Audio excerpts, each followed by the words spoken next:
Seamos todos una vez más bienvenidos en esta oportunidad a profundizar en la lección número 32 sobre la primera ordenanza que el Señor Jesucristo ha dejado a su iglesia, que no es otra ordenanza que el acto propio del bautismo.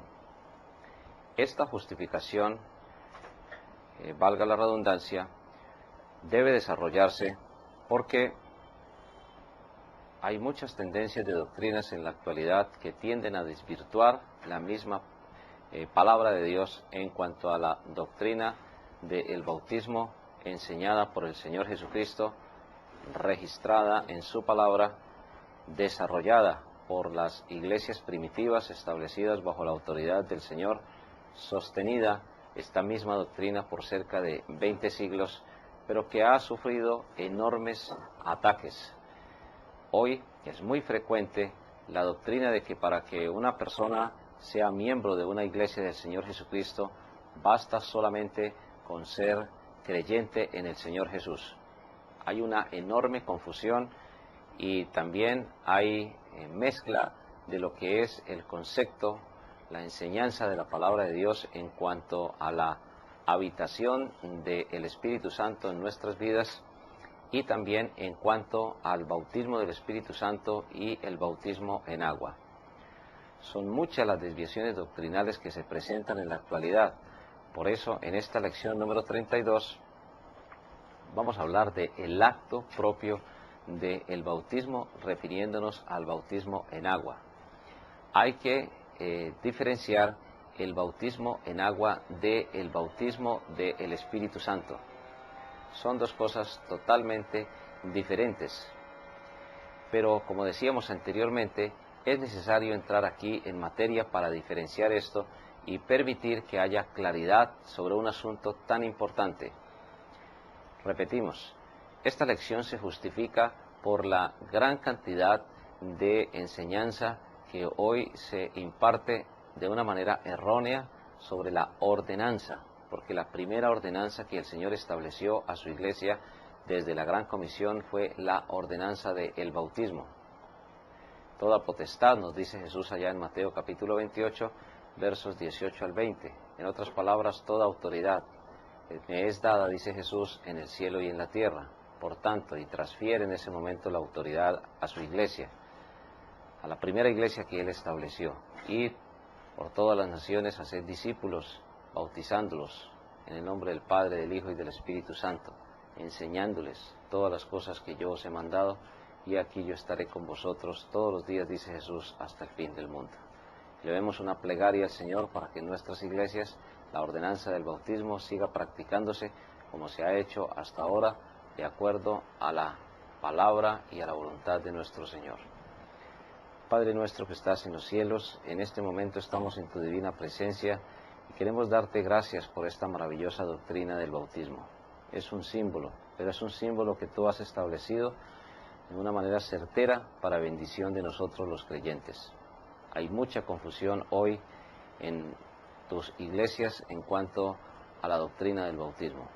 Pero Señor, en esta lección que vamos a profundizar en el acto propio del bautismo, pues necesitamos de tu poder, necesitamos de tu amor y de tu misericordia para poder reconocer esta gran bendición de tu enseñanza. No permitas que nunca una iglesia tuya se desvíe del camino, porque sabemos que hay mucha tentación y mucha tendencia a olvidar tu sana doctrina. Las necesidades de las personas que nos acompañan están también en tu presencia. En Cristo Jesús te alabamos. Amén. Lo primero que hay que recordar y profundizar en esta lección tiene que ver con el significado de la palabra bautismo. ¿Es realmente el significado rociar? ¿Es el significado sepultar? ¿O una de las modalidades del bautismo puede ser rociar a una persona colocando un poco de agua encima? ¿O la forma como Dios enseñó en el acto propio siempre ha significado sumergir? No nos podemos extraer de esta enseñanza porque lo primero que tenemos que recordar es que la íntima obediencia al Señor está relacionada con sus mandatos y está también relacionada con su amor. Jesús dice en el Evangelio según San Juan capítulo 14, en el verso número 15, si me amáis, guardad mis mandamientos. Hay una condición. La condición de obedecer al Señor es el amor. La ley de Cristo es la ley del amor. La forma como nosotros debemos proceder a efectuar la ordenanza del bautismo debe corresponder a la manera como Él nos enseñó. Es un mandato del Señor. No solamente el acto, sino la forma, no la modalidad, porque hay muchas personas que dicen que el bautismo tiene muchas modalidades, que se puede efectuar en un niño recién nacido, que se puede efectuar rociándolo. Aún hay algunos que citan el pasaje famoso de Hechos de los Apóstoles donde dicen, y cada uno bautícese, y entonces ellos mismos van y se sumergen en un río o toman un poco de agua y lo depositan encima de su cuerpo y dicen que ellos mismos tienen la autoridad de bautizarse. En fin, como decíamos anteriormente, hay muchísima enseñanza errónea en cuanto a esto. Pero si nosotros amamos al Señor, simplemente vamos a obedecer sus mandamientos como Él los determinó. No son ordenanzas nuestras, no son ordenanzas que hayan sido dadas a la Iglesia del Señor. En las épocas tempranas, en los años 200, 300 después de Cristo, aún en los primeros pseudoconcilios que se realizaron, pues se cambió totalmente el sentido de la doctrina del bautismo. Siempre hay que recordar que un concilio como el celebrado en Jerusalén, bajo la autoridad de las iglesias de Jerusalén y bajo la autoridad de las iglesias de Antioquía, nunca se usaron para cambiar la doctrina. Los concilios siempre se han usado para explicar la sana doctrina, en ningún momento para tergiversarla, en ningún momento para cambiarla, tampoco para complementarla porque ya está completa. Desde el mismo momento en que el Señor estableció su palabra finalmente allá en la isla de Patmos, a través del apóstol Juan en la última revelación, pues sencillamente la palabra de Dios quedó concluida, quedó terminada. Ya no se necesitan cambios, transformaciones, ya no se necesitan ningún tipo de añadiduras. Todo lo contrario, Dios está totalmente en contra de quien quita o añade a su palabra santa lo que tiene que ver con la verdad con relación al ser humano y lógicamente también lo que tiene que ver con relación al bautismo. El bautismo que el Señor ha dejado es un acto que siempre ha estado plenamente definido y ha estado plenamente definido porque no ha cambiado su forma de administrarlo.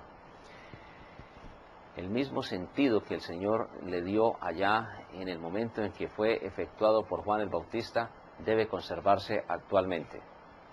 Dice en el Evangelio según San Mateo en el capítulo número 3, a partir del verso número 13. Entonces Jesús vino de Galilea a Juan al Jordán para ser bautizado por él.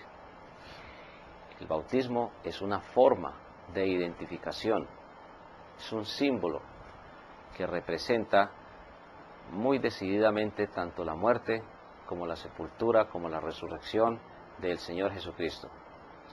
El bautismo de Juan era señal de que una persona reconocía la necesidad, o ni siquiera que reconocía la necesidad, simplemente que se arrepentía para la remisión, es decir, para sacar sus pecados de su vida personal. Cuando Jesús fue bautizado por Juan, como lo dice aquí en esta pequeña introducción que estamos haciendo, se identifica con el mensaje de justicia de Juan. Juan, aunque siendo en ese momento una persona también necesitada de Salvador, es usada por Dios. Hay que recordar que en el mismo Evangelio según San Juan, pero hablando Juan el evangelista, dice que hubo un hombre enviado de Dios llamado Juan. Juan fue el único que tuvo autoridad directamente del cielo. Después Jesús, como lo dice allá en Juan capítulo 4, bautizaba, pero lo hacía también bajo la autoridad que Dios le había dado. Y luego esa autoridad la transfirió Jesús a su iglesia, y eran sus discípulos entonces los que bautizaban. Pero para poder profundizar en este aspecto del bautismo tenemos que ir al mismo bautizo del Señor Jesucristo. Jesús no necesitaba bautizarse. Entonces, ¿por qué Jesús lo hizo? Simplemente lo hizo como un acto de obediencia al Padre Celestial en representación de la parte humana, de la raza humana, como ejemplo. Él no necesitaba hacerlo y sin embargo lo hizo, voluntariamente para darnos ejemplo. Él no necesitaba venir a morir a una cruz, sin embargo voluntariamente lo hizo, deliberadamente lo quiso hacer.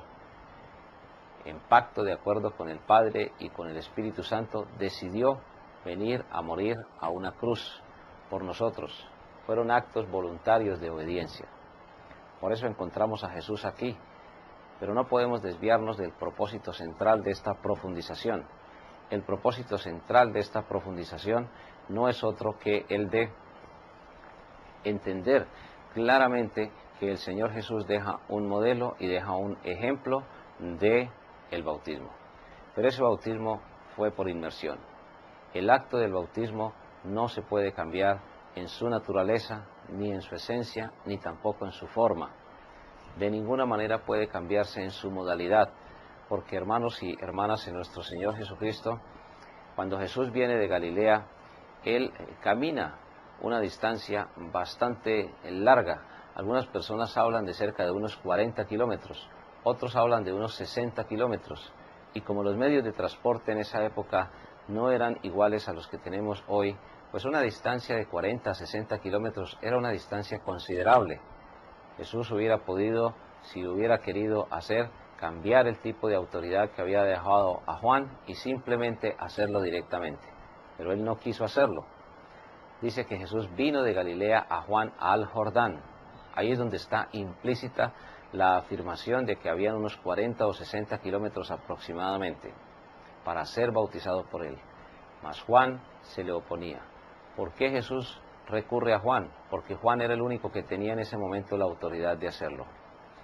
En el Antiguo Testamento, el símbolo de que un creyente se había arrepentido, particularmente del pueblo de Israel, era la circuncisión. Luego la circuncisión, según Colosenses capítulo 2, es cambiada por el bautismo. Pero hermanos y hermanas, una de las cosas que vale la pena analizar en este texto es la oposición de Juan. ¿Por qué Juan se oponía? Bueno, la verdad es que Juan no se consideraba digno de bautizar al mismo Señor Jesucristo. Por alguna razón, él estaba totalmente en contra de hacerlo. Y la afirmación que hacía era: yo necesito ser bautizado por ti y tú vienes a mí. En otras palabras, Juan estaba reconociendo que él también era pecador y que era él el que necesitaba ser bautizado por Jesús. Pero el mismo Jesús le aclara, y le aclara que el hecho no era la condición de pecador de él, le aclara que el hecho era la autoridad. Jesús le dice: deja ahora, porque así conviene que cumplamos toda justicia. El mismo Señor Jesucristo conservó los requisitos que el mismo Señor Dios Padre había establecido con él mismo, con la naturaleza divina de Jesús y con su Santo Espíritu en cuanto al bautismo. Él hubiera podido en determinado momento cambiar esa doctrina, pero aquí sencillamente Jesús le dice que conviene que cumplamos toda justicia. Y entonces le dejó. Y en el verso 16 viene el acto central del bautismo de Jesús que nos sirve como base en esta profundización. Después que fue bautizado, y aquí hay que recordar lo que dicen nuestros textos allá en la lección a partir de la página número 96. La traducción del texto desde el griego, baptizo, hacia el español, simplemente fue cambiada para españolizarla. Es un anglicismo, diría un lingüista en término técnico. No fue traspuesta, no fue traducida literalmente desde el griego hacia el español. ¿Por qué eso tiene tanta importancia y por qué hacemos tanto énfasis en esto?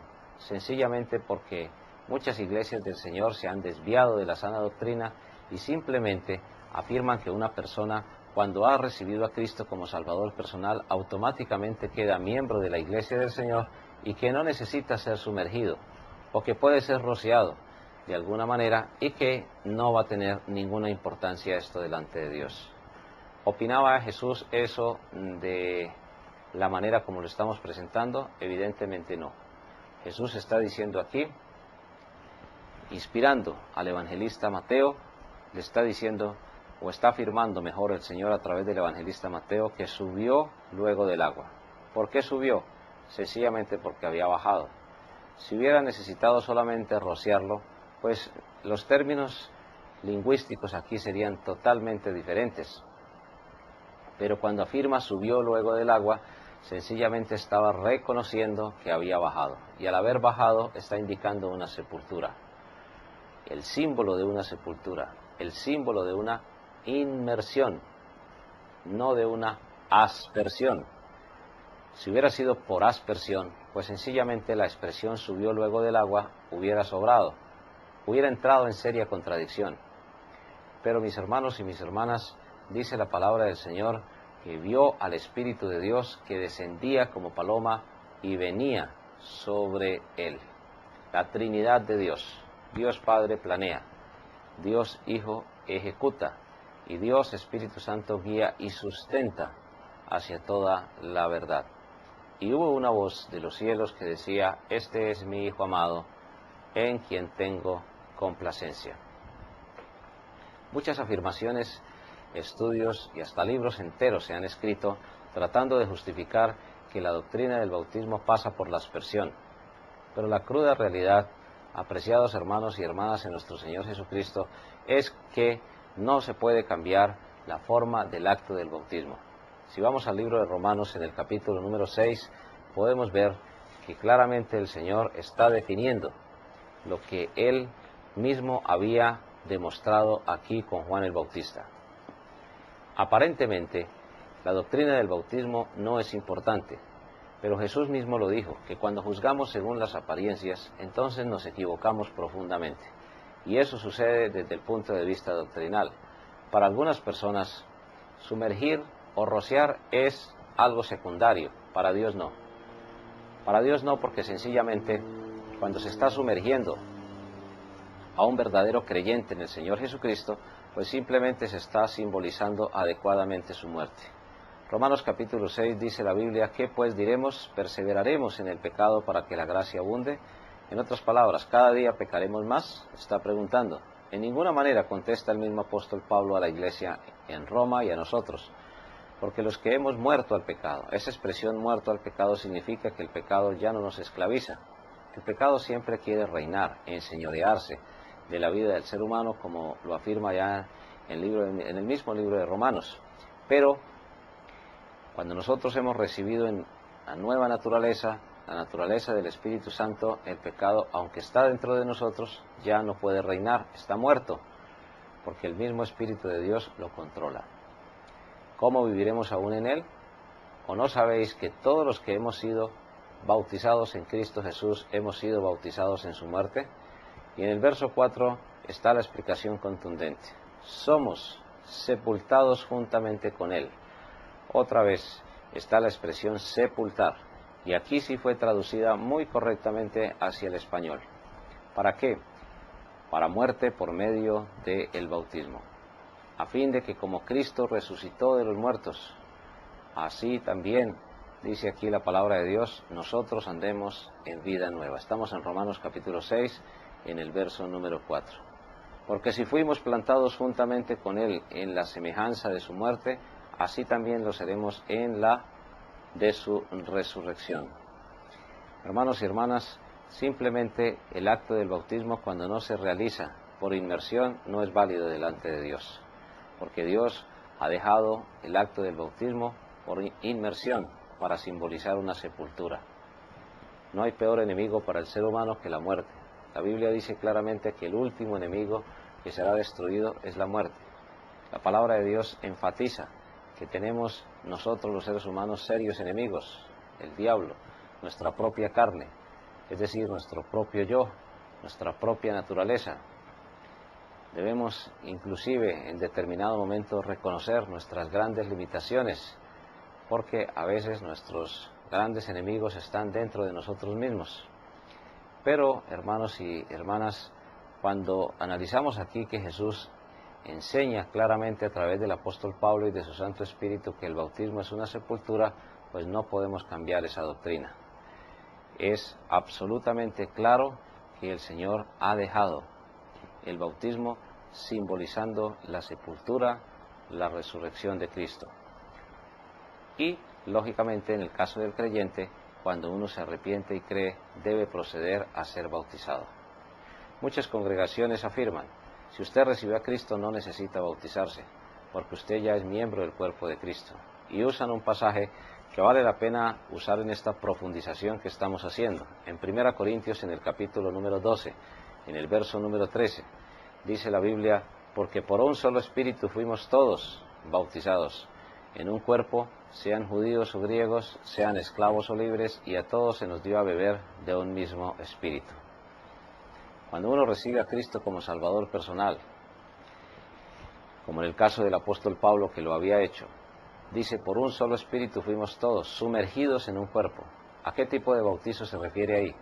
No se está refiriendo al bautismo en agua, se está refiriendo al bautismo en el espíritu, bautizados en un mismo espíritu.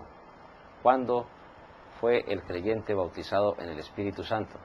Hay personas que preguntan, ¿ha sido usted bautizado en el Espíritu Santo? Entonces debe hablar en lenguas, en idiomas que usted de pronto no haya estudiado. ¿Ha sido usted bautizado en el Espíritu Santo? Entonces usted debe realizar señales milagrosas. La Biblia no enseña eso. La Biblia lo que dice aquí claramente es que una iglesia de Cristo fue bautizada una sola vez y para siempre. La iglesia de Corinto fue establecida por Dios a través del ministerio personal del apóstol Pablo, en su segundo viaje misionero. Allá, al establecer esa iglesia del Señor, esa iglesia participó, mejor, del bautismo del Espíritu Santo. ¿Cuándo se efectuó el bautismo del Espíritu Santo? 50 días después de que Jesús resucitó. ¿A quién se le aplicó? A la iglesia local de Jerusalén. Y cada iglesia local que está siendo establecida participa del bautismo del Espíritu Santo. No es cierto de que haya necesidad de hablar en lenguas o de desarrollar señales milagrosas, de ninguna manera. Lo que sí es cierto es que la iglesia del Señor fue bautizada en el Espíritu Santo una sola vez y para siempre. Y cuando una iglesia se establece bajo la autoridad de otra iglesia, y así sucesivamente hasta llegar al día de Pentecostés, simplemente se está reconociendo que la iglesia está siendo investida del poder del bautismo del Espíritu Santo. Bautizar siempre es sumergir. Nunca en la Biblia ha significado ni rociar ni ninguna otra cosa. Cuando el creyente recibe a Cristo, es invitado a ser sumergido, simbolizando la muerte, sepultura y resurrección de Cristo. Y cuando esa persona se bautiza y se añade a la iglesia, entonces esa persona participa del bautismo que el Espíritu Santo le dio a su iglesia una sola vez y para siempre. En otras palabras, una cosa es que el Espíritu Santo viva dentro de nosotros, como lo dice Romanos capítulo 8, que si no tenemos el Espíritu de Dios no somos de Cristo. Otra cosa es que el Espíritu Santo nos haya sellado, indicando la propiedad. Otra cosa es que el Espíritu Santo haya bautizado a su iglesia, pero el bautismo del Espíritu Santo nunca fue individual, siempre fue a toda la iglesia que en ese momento estaba reunida allá en Jerusalén esperando la promesa del Señor.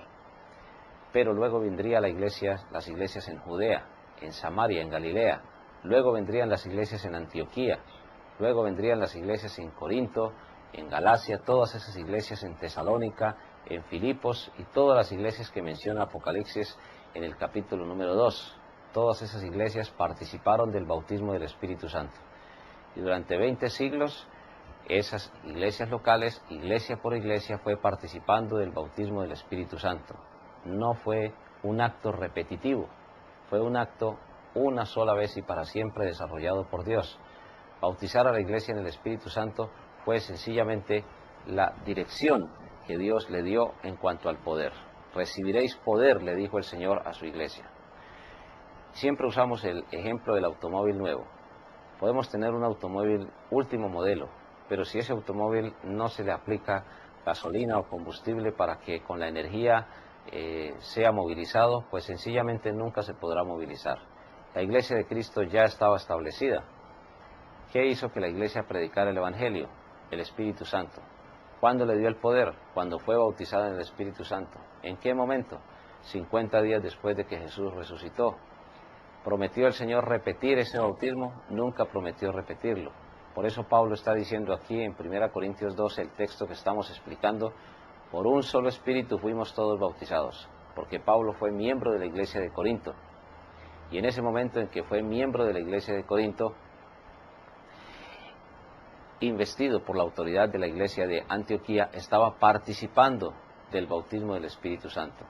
Fuimos todos bautizados, dice aquí, en un cuerpo, porque el Espíritu Santo sumergió a su iglesia, dándole el poder a todos como a un cuerpo, sean judíos o griegos, sean esclavos o libres, y a todos se nos dio a beber de un mismo espíritu. Y luego sigue la ilustración del cuerpo humano. ¿Qué tal que los hermanos de la iglesia de Corinto no se hubieran bautizado adecuadamente? Pues sencillamente no hubieran participado del poder del Espíritu Santo a su iglesia. Es muy cierto que hay creyentes que forman congregaciones sin la autoridad de una iglesia verdadera del Señor, pues son familia de Dios, ganan almas para Cristo, sirven hasta cierto punto lo que ellos llaman la ordenanza, bautizan, pero no pueden trazar su origen desde Cristo hasta nuestros días. Hay muchas personas que son verdaderos creyentes en Jesús, pero o no han tenido la oportunidad de conocer la sana doctrina, a veces por la misma negligencia de las iglesias locales, o a veces no la han querido aceptar. Dios, en su infinita soberanía y en su infinita misericordia, permite que muchas almas conozcan a Jesucristo como Salvador personal a través de los ministerios de esas diferentes iglesias, denominadas iglesias por simple conveniencia, porque sabemos que una iglesia verdadera es una asamblea de nuestro Señor Jesucristo. Pero esa asamblea cumple requisitos, y debe cumplir los requisitos que Dios ha establecido en su palabra, porque de otra manera entonces Dios entraría en contradicción, y eso no es posible. Dios nunca se contradice. Claramente se establece que una iglesia se conoce por la sana doctrina, por sus prácticas de la sana doctrina y por su historia desde Cristo hasta nuestros días. De ahí que entonces este texto, cuando se aplica de una manera equivocada, como algunos lo hacen, por un solo espíritu fuimos todos sumergidos en un cuerpo, diciendo que automáticamente el Espíritu Santo añade las personas a la iglesia y que la iglesia de Cristo es universal, y estamos usando ya comillas ahí en esa parte, afirmando que toda persona salva automáticamente queda miembro de la iglesia, sin pasar por el acto, por la ordenanza del bautismo para añadirlo a la iglesia, pues sencillamente dicen ellos que no se necesita bautizarse en agua. Nada más alejado de la realidad. Dios lo dice claramente, los que recibieron su palabra. Hechos capítulo 2, en los versos 40 hasta el 42, fueron bautizados, es decir, fueron sumergidos y se añadieron. ¿A dónde se añadieron? Necesariamente tenían que añadirse a la iglesia que ya estaba, a la iglesia de Jerusalén. Y esa iglesia de Jerusalén, dice la palabra de Dios, que al bautizarse se añadieron y perseveraban en la doctrina de los apóstoles, que es la misma doctrina de Dios, en el partimiento del pan, en la comunión unos con otros y en las oraciones. No podemos cambiar la doctrina del Señor. Él ha dejado como requisito esencial para añadirse a una iglesia del Señor Jesús el bautismo. Si vamos, por ejemplo, a los casos particulares del apóstol Pablo en los libros de Hechos de los Apóstoles, podemos ir uno de los casos más notables que podemos encontrar en la palabra de Dios. Lo encontramos en Hechos capítulo 16, en la iglesia de Filipos. En el verso número 14. Entonces una mujer llamada Lidia, vendedora de púrpura de la ciudad de Tiatira, que adoraba a Dios, estaba oyendo, y el Señor abrió el corazón de ella para que estuviese atenta a lo que Pablo decía. Y cuando fue bautizada y su familia, nos rogó diciendo: si habéis juzgado que yo sea fiel al Señor, entrad en mi casa y posad, y nos obligó a quedarnos. Podemos preguntarnos, si el Señor no dio su ordenanza de bautizar a los verdaderos creyentes en Jesús, si una persona siendo solamente creyente en Jesús automáticamente queda añadida a la iglesia, entonces ¿por qué inmediatamente estos creyentes de Filipo fueron bautizados? Los primeros miembros de la iglesia de Filipos fueron las personas familiares de esta vendedora de púrpura, Tiatira.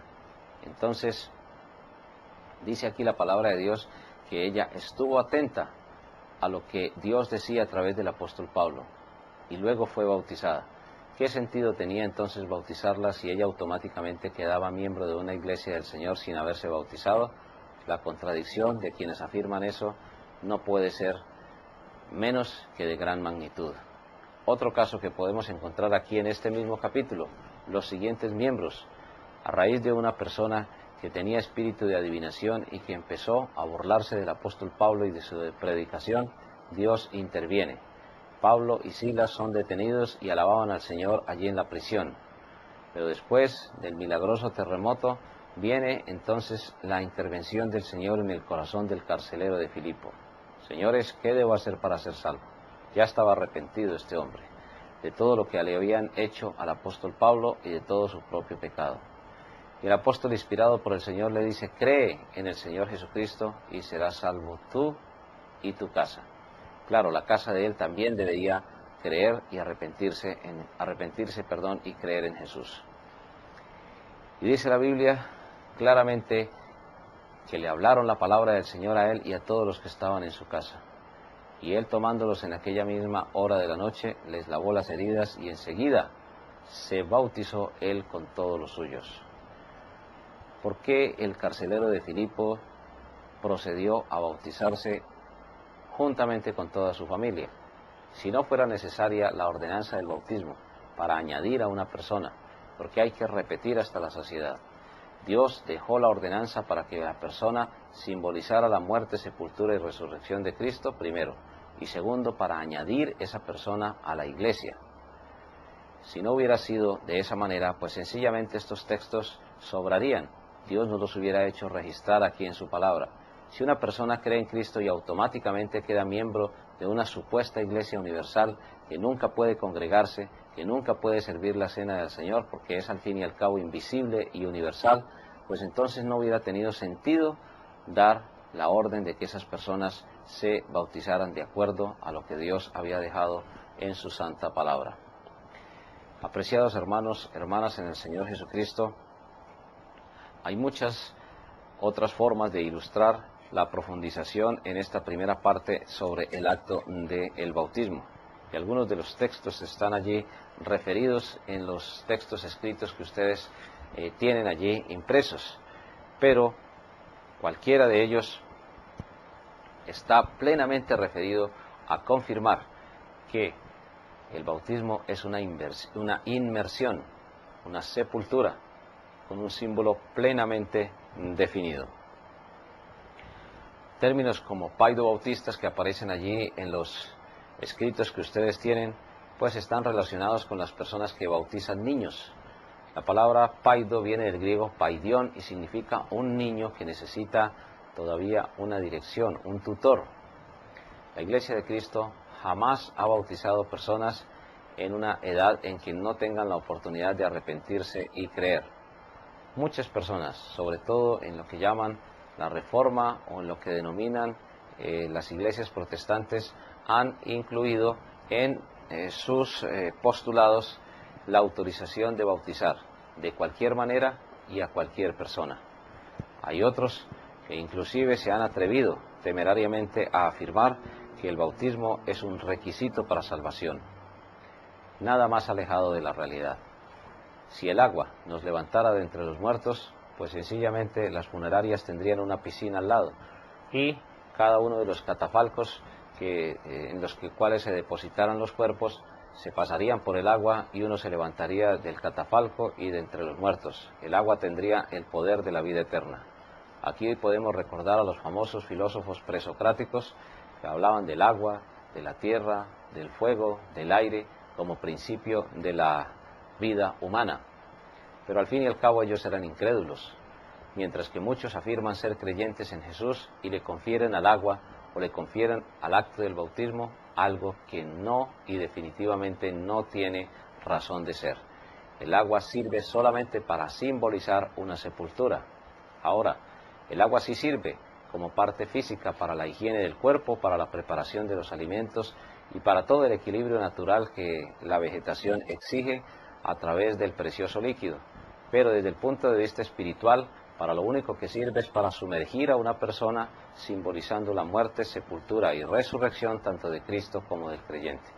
Cualquier otra doctrina que afirme, por ejemplo, que el bautismo salva, cualquier otra doctrina que afirme que el bautismo es por aspersión, es decir, rociando a la persona, cualquier otra doctrina que afirme que el bautismo no se necesita para ser miembro de la iglesia, cualquier otra doctrina que afirme que el bautismo puede realizarse bajo cualquier modalidad, ya sea en niños, ya sea por aspersión, ya sea por inmersión o por cualquier otra modalidad, son totalmente alejadas de la voluntad de nuestro Señor Jesucristo.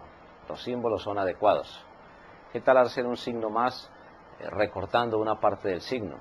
Pues si hacemos un símbolo más recortando una parte del signo, deja de ser símbolo más. ¿Qué tal un signo de división como se usa sin colocar los dos puntos sobre el guión que nosotros usamos? Pues sencillamente sería un guión. Y así sucesivamente podríamos usar miles de símbolos. Quitemos solamente una palabra al nombre nuestro y verá cómo cambia el sentido. No, la verdad es que el símbolo tiene que ser absolutamente preciso. Si Dios lo ha dejado por inmersión, pues es sencillamente por inmersión, simbolizando lo que ya hemos mencionado hasta la saciedad. Por último, queremos citar un texto en 1 de Pedro, capítulo 3, en el verso número 21, donde se siguen algunas doctrinas para tratar de justificar que el bautismo salva. 1 de Pedro, capítulo 3, a partir del verso número 18 podemos leer: porque también Cristo padeció una sola vez por los pecados, el justo por los injustos, para llevarnos a Dios, siendo a la verdad muerto en la carne, es decir, en su parte humana, pero vivificado en espíritu. Verso 19, en el cual también fue y predicó a los espíritus encarcelados. ¿Cuándo fue Jesús a predicar en espíritu a los espíritus encarcelados? Cuando Él murió. Dice la Biblia que Él descendió a las partes más bajas de la tierra, es decir, al infierno. Los que en otro tiempo desobedecieron cuando una vez esperaba la paciencia de Dios en los días de Noé. Todos aquellos que no quisieron arrepentirse y creer en los tiempos de Noé fueron a la condenación. Y Jesús fue y les predicó allá cuando ellos estaban encarcelados. Pero además de estar encarcelados, no es que Jesús fue y les predicó para darles una segunda oportunidad, de ninguna manera. Jesús fue y les predicó para explicarles cuál era su condición. Nunca y en ningún momento les predicó para sacarlos de allí, simplemente para explicarles por qué razón estaban allí. Luego entonces dice, mientras se preparaba el arca en la cual pocas personas, es decir, 8, fueron salvadas por agua. El bautismo que corresponde a esto, ahora nos salva. Este es el texto que sirve como, podríamos decir entre comillas, como caballito de batalla para decir a algunas personas que el bautismo salva. Pero cuando la Biblia dice el bautismo que corresponde a esto, está hablando del bautismo que corresponde al arrepentimiento y a la fe. ¿Qué es lo que realmente nos salva? El arrepentimiento y la fe. Después de ello viene el bautismo, que es un símbolo de que uno ya es salvo. No quitando las inmundicias de la carne, sino como la aspiración de una buena conciencia hacia Dios por la resurrección de Jesucristo, quien habiendo subido al cielo está a la diestra de Dios, y a Él están sujetos ángeles, autoridades y potestades. Realmente el agua por sí misma no puede salvar. El bautismo en agua es un solo símbolo de la vida cambiada de una persona. Es un símbolo de que tenemos una nueva naturaleza que no nos dejará quedarnos en una tumba. Además, lleva al creyente a reflexionar sobre una conciencia en paz con Dios mediante la fe en el Señor Jesucristo. Por eso la expresión el bautismo que corresponde a esto ahora nos salva no está dando a entender que el bautismo salva. Lo que está dando a entender es que se está simbolizando con el bautismo que la persona ya ha sido salva a través del arrepentimiento y de la fe en el Señor Jesucristo. Los de la generación de Noé no quisieron arrepentirse ni creer. Y al no arrepentirse y no creer en Jesús, sencillamente se condenaron. Jesús fue y les predicó allí, les explicó por qué razón estaban, luego de trasponer el lugar de consuelo hasta el tercer cielo o paraíso y poder en determinado momento ensanchar el Seol como lo afirma la palabra de Dios. De esa manera Hemos entonces finalizado esta profundización. Los demás textos que aparecen allí, como Colosenses 2, en el verso número 12, 1 Corintios capítulo 15, versos 3 y 4, nos sirven a nosotros para entender de una manera precisa cómo el Señor ha dejado el acto del bautismo exclusivamente por inmersión. En la lección anterior que vimos en cuanto a los requisitos ceremoniales para acceder a la membresía en una iglesia del Señor Jesús, hemos usado otros textos, pero nos hemos detenido hoy en la confusión que existe sobre el bautismo del Espíritu Santo relacionado con la iglesia del Señor. Qué gran confusión, qué gran desviación la que se presenta en esta doctrina. Muchas personas simplemente afirman arrepentirse, creer en Cristo, pero no quieren proceder a obedecer en el acto del bautismo sencillamente porque no le ven la importancia de vida, sencillamente porque no estudian la palabra de Dios de una manera correcta y en consecuencia son llevados por diversos vientos de doctrina, por doctrinas extrañas. El bautismo empieza por ser un acto de inmersión. Cuando eso no se realiza de esa manera, entonces se está violando el requisito, el segundo requisito esencial. El primero es, repetimos, el arrepentimiento y la fe en Cristo. El segundo es que debe ser por inmersión, mencionando la fórmula del Padre, del Hijo y del Espíritu Santo. Dentro del contexto judío, nosotros podemos entender y ver que habían personas que no reconocían a Jesús como Salvador. Y uno de los textos que más polémica, más discusión tiene, pues lo encontramos allá en Hechos de los Apóstoles. En el libro de Hechos de los Apóstoles podemos terminar en esta disertación analizando uno de los textos más polémicos y más discutidos. Arrepentíos y bautícese cada uno de vosotros en el nombre de Jesucristo. Hechos capítulo 2, en el verso número 38. Cuando dice arrepentíos y bautícese, algunos dicen que el bautismo salva, y lo hacen solamente en el nombre de Jesucristo. ¿Qué significa la frase en el nombre de Jesucristo? Significa en la autoridad que Jesucristo dio. ¿Y cuál fue la autoridad que Jesús dio? La autoridad que Él dio a la iglesia, mencionando la fórmula del Padre, del Hijo y del Espíritu Santo. Algunos niegan la divinidad del Padre y del Espíritu Santo. Dicen que solamente Jesús es la única persona como Dios. Y niegan entonces la doctrina de la triunidad de Dios. Dios Padre, Dios Hijo y Dios Espíritu Santo. Tres personas diferentes, pero tres personas con los mismos atributos. El Padre es todopoderoso, el Hijo es todopoderoso, el Espíritu Santo es todopoderoso. Los tres tienen los mismos atributos. El Padre es totalmente sabio, el Hijo también es totalmente sabio y el Espíritu Santo también lo es. Por eso, hermanos, cuando se habla aquí de arrepentimiento y bautizarse cada uno de vosotros en el nombre de Jesucristo, le está diciendo a los judíos que Jesús había dejado una autoridad, que la autoridad la había dejado a su iglesia y que en consecuencia es la iglesia la que tiene esa autoridad de administrar la ordenanza del bautismo. Es un gran privilegio poder compartir estas enseñanzas de la palabra de Dios. Es nuestro ánimo, nuestra fortaleza, que ustedes se comuniquen con nosotros a través de sus diferentes tareas para los alumnos, dudas, inquietudes, preguntas y comentarios. Son muy valiosas para poder enriquecer no solo el desarrollo de estas lecciones, sino también poder retroalimentar este proceso formativo que estamos llevando bajo la dirección y bajo la ayuda de nuestro amado Señor Jesucristo. Repetimos una vez más lo que dijimos al principio. Es muy importante que una iglesia de Cristo no reciba personas que han sido bautizadas por movimientos extraños a la palabra de Dios. Hay iglesias que no trazan su origen desde Cristo hasta nuestros días. Entonces ese bautismo no es válido. Hay iglesias que bautizan por aspersión. Ese bautismo no es válido de acuerdo a las Escrituras, de acuerdo a la voluntad de Dios. Hay iglesias que bautizan pequeños sin haberse arrepentido y haber creído en Jesús. Ese bautismo no es válido delante de Dios. Y así sucesivamente. Hay iglesias que bautizan solamente en el nombre de Jesús, pero no lo hacen en el nombre del Padre, del Hijo y del Espíritu Santo. En la siguiente lección vamos a profundizar en cuanto al candidato del bautismo. Pero, amados hermanos y hermanas en nuestro Señor Jesucristo, se necesita un bautismo con los 4 requisitos esenciales. Un candidato correcto, creyente en Jesús.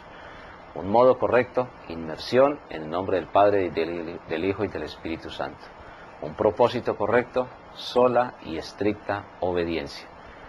Un moribundo a punto de partir, que no tenga la oportunidad de bautizarse, pues necesariamente irá al cielo por haberse arrepentido y haber creído en Jesús. Y la última fórmula o requisito, la autoridad. Si una iglesia ha sido establecida por un ser humano en el siglo V, VI, VII, IX, XV, XVI o siglo XX o aún en el siglo XXI, pues sencillamente no tiene la autoridad de bautizar. La autoridad Jesús la dio a su iglesia allá en la Gran Comisión, cuando le dice, por tanto, id, haced discípulos, bautizándolos. Pedro, Pablo, Andrés, Jacobo, Tomás, Bartolomé, todos ellos iban a morir, pero fue a su iglesia a la que el Señor le entregó la autoridad de sumergir creyentes en el nombre del Padre, del Hijo y del Espíritu Santo. Es muy importante revisar muy bien cuando una persona se va a hacer miembro de una iglesia del Señor Jesús, si su bautismo es totalmente de acuerdo a la voluntad de Dios o si no lo es. Y si no lo es, con mucha consideración, con mucha mansedumbre, con mucho amor cristiano, habrá que mostrarle la verdad, y si no la quiere aceptar será realmente responsabilidad de la persona. Muchísimas gracias por acompañarnos en esta lección. Que Dios nos bendiga a todos grande y ricamente.